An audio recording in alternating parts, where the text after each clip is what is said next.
পাক আল্লাহ রাসূলকে যখন মেরাজে রেখেছিলেন তখন আল্লাহ রাসূল মেরাজে গিয়ে কি দেখছেন আর জিবরিল আমিনকে কি প্রশ্ন করছেন, জিবরিল আমিন প্রশ্নের উত্তর কি দিচ্ছে কবি ছন্দের মাধ্যমে লিখছে, বলছে দেখুন। মেরাজ রাতে দেখে কাঁদে নবী দোজান, আর জিবরিল যখন বলে প্রথম এটাই জাহান্নাম। কবি লিখছে শোনো, মেরাজ রাতে দেখে কাঁদে নবী দোজান, জিবরিল যখন বলে প্রথম এটাই জাহান্নাম। মেরাজ রাতে দেখে কাঁদে নবী দোজান, জিবরিল যখন বলে প্রথম এটাই জাহান্নাম। পাথর গিলে দাও দাও জ্বলে আগুনে ইনসান, পাথর গিলে দাও দাও জ্বলে আগুনে ইনসান।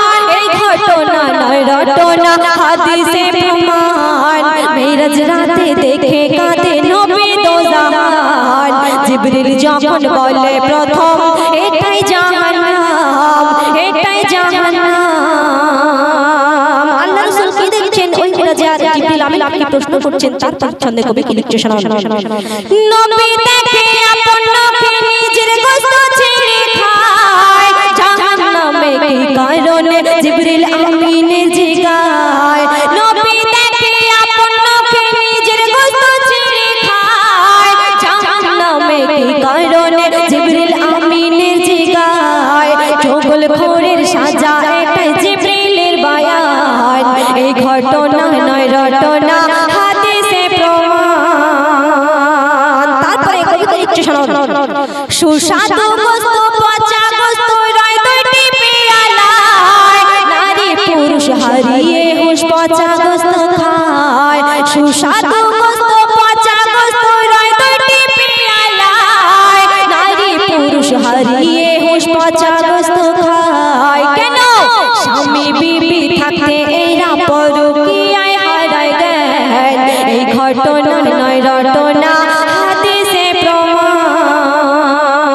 তারপরে সুখদের উদ্দেশ্যে কবি কি লিখছে শোনো, খুন সাগরে রয় গপরে পাথর গিলে খায়, খুন সাগরে রয় গপরে পাথর গিলে খায়। ফারিস্তারা আবার কাটায় সাঁতার মারিয়া মাথায়, সুদখোরের সাজা কত মজা ভাবো মুসলমান, এই ঘটনা নয় রটনা হাদিসে প্রমাণ। বেনামাজিদের উদ্দেশ্যে কবি কি লিখছে একদম ছন্দে বলছে শোনো, বেনামাজিদের সাজা কেমন হবে কবি লিখছে দেখুন।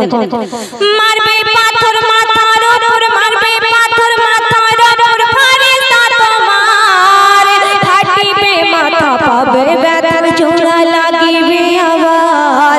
হোমো কাফির বেনামাজির এই সাজা বিরিয়ান, হোমো কাফির বেনামাজির এই সাজা বিরিয়ান, এই ঘটনা নয় রটনা হাদিসে প্রমাণ, হাদিসে প্রমাণ, হাদিসে প্রমাণ। শুনলেন?